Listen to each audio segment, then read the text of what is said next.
Welcome to the Lemons and Pineapples podcast. I'm your host, Emma O'Brien, personal development coach, HeartMath practitioner, dog photographer, and entrepreneur.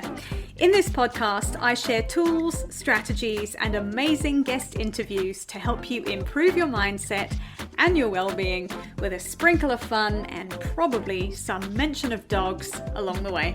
So without further ado, let's squeeze the day. Hi, folks. Welcome to episode 65 of the podcast.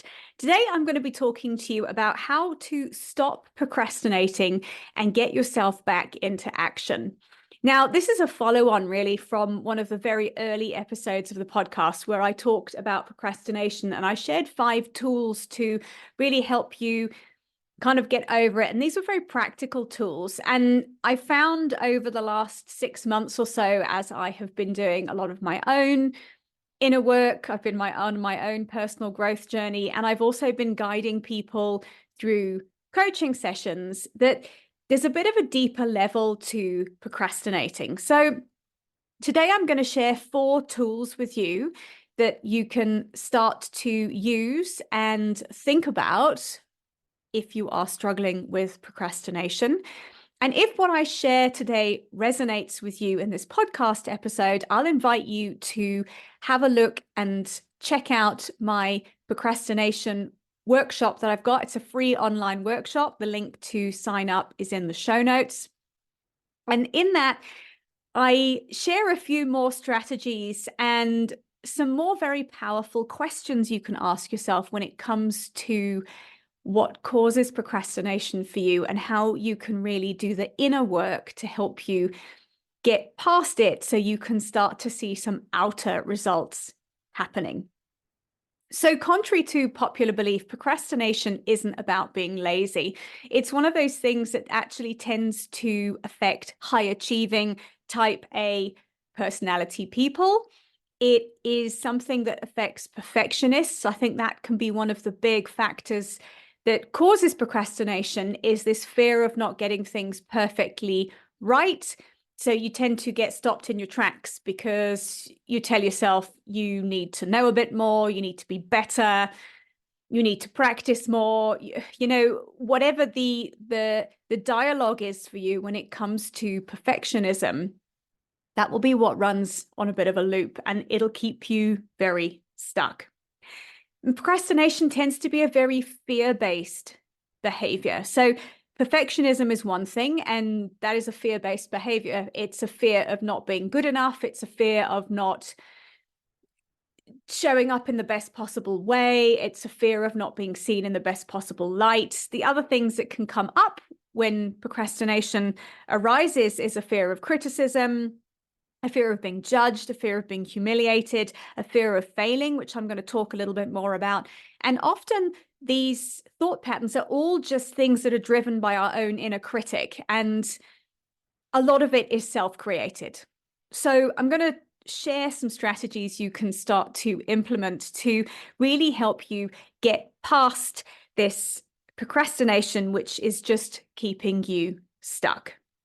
One of the really powerful things about coaching is asking powerful questions. Coaching is about helping people get to realizations and helping people move past blocks by asking the right questions and helping people to see a different perspective on things. So the first tool I want to share with you when it comes to getting past procrastination is really a question.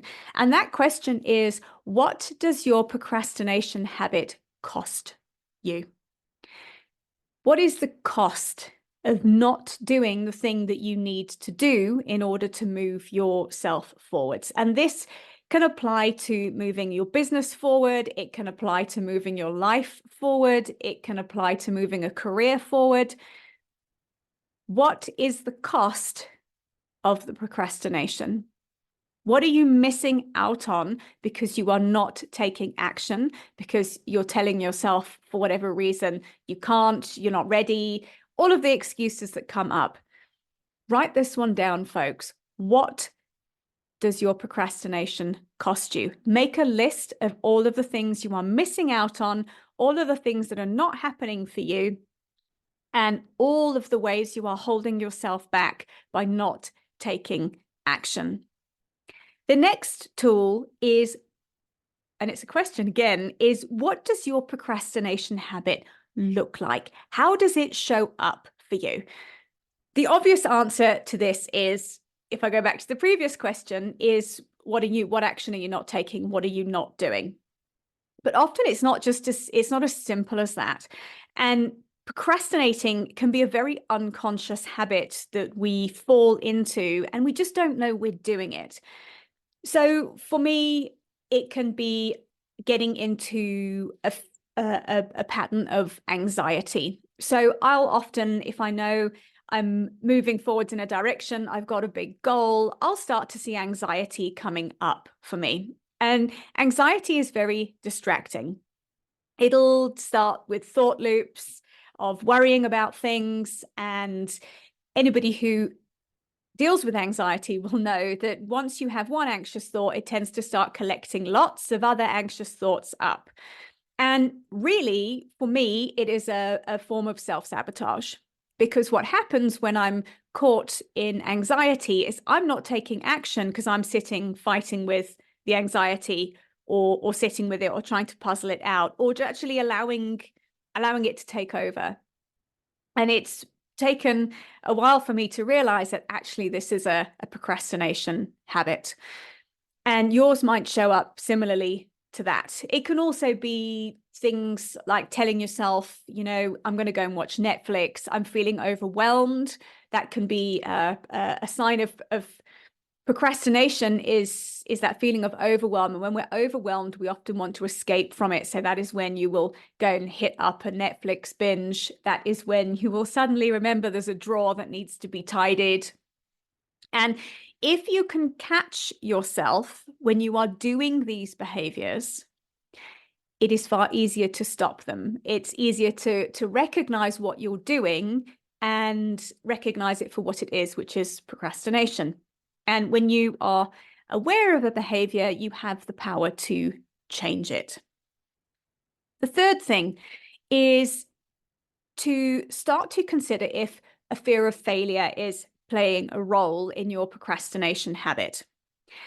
And often it's a big driver. What if I get this wrong? What if I put a load of work in and it doesn't work and I don't see results and I'm back to square one? What if I spend this money building a new business, for example, and it just doesn't work?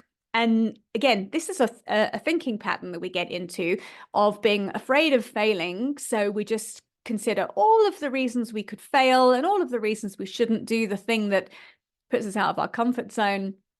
And then we end up just not taking action.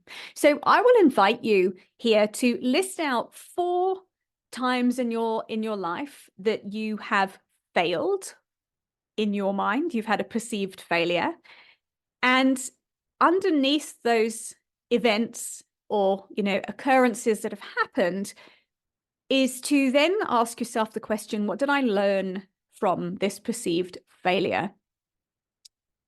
Being able to reframe failure is a very, very powerful tool for self-development and personal growth, because there is pretty much always something to learn. There's an opportunity when things don't go according to plan. And if you can start to evaluate past failures and to start to see, what did I learn? Was I redirected to go in a different way? Did I have to do something different? And did I eventually get the result I wanted in a different way? 4 ways you failed and 4 things you've learned from those failures. Really, really powerful to start to evaluate how your past experiences where, things haven't gone right, where actually you've got something valuable from that. When we can reframe failure, it becomes less of a driving force to hold us back from taking the action we need to take. And the 4th thing is to get really clear on your goals and to get really clear on what it is you want. It's very difficult to take action in a direction consistently and persistently, which are 2 factors that have to happen if you want to create change in your life. Is you have to be persistent and consistent with what you're doing.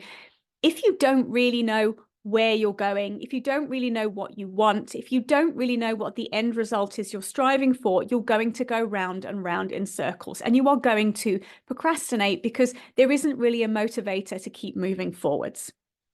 If you can find your big why behind what it is you want to do, it's much easier to keep yourself motivated to move. And when these procrastination habits start to pop up, which they do at whatever level you are at in life or business, they arrive, it's much easier to go, I notice you for what you are, procrastination habit. And actually, I'm not going to be sucked into your Netflix binge or drawer tidying or worrying thought loop or just sitting feeling overwhelmed, because actually what I'm after is bigger than that, and I'm just going to push through and I'm going to keep going.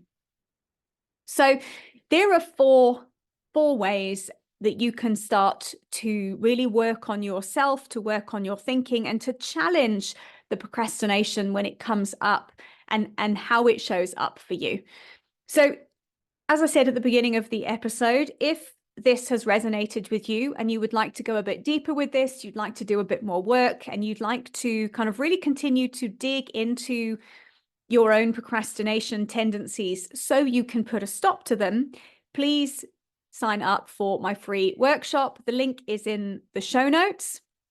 It's instant access, it's online, it's a 25-minute workshop, and it's really, really powerful for helping you to initiate change and to be able to keep moving in the direction that you want to go in. That's what I'm all about with the coaching, is helping people go for what they want, helping people live lives that are bigger and more exciting and more interesting. Because I don't believe we are here just to merely exist, get up, pay bills, and then, expire at the end of it. I believe we're here to enjoy life and to get the most out of it. And that really does require stepping up for yourself and taking the right action. So I hope you've enjoyed this episode, folks. As always, you can come and say hi and connect with me on Instagram. I'm at Emma O'Brien Coach, and I will see you for the next episode, same time next week. Bye for now. Thank you for listening to today's episode. If you've enjoyed it, please share with your friends, and be sure to leave me a 5-star rating and review, especially if you're listening on Apple Podcasts. To find out more about my one-on-one coaching, please visit my website, which is emmaobriencoach.com. And remember, folks, when life gives you lemons, you can always choose another fruit. See you next time.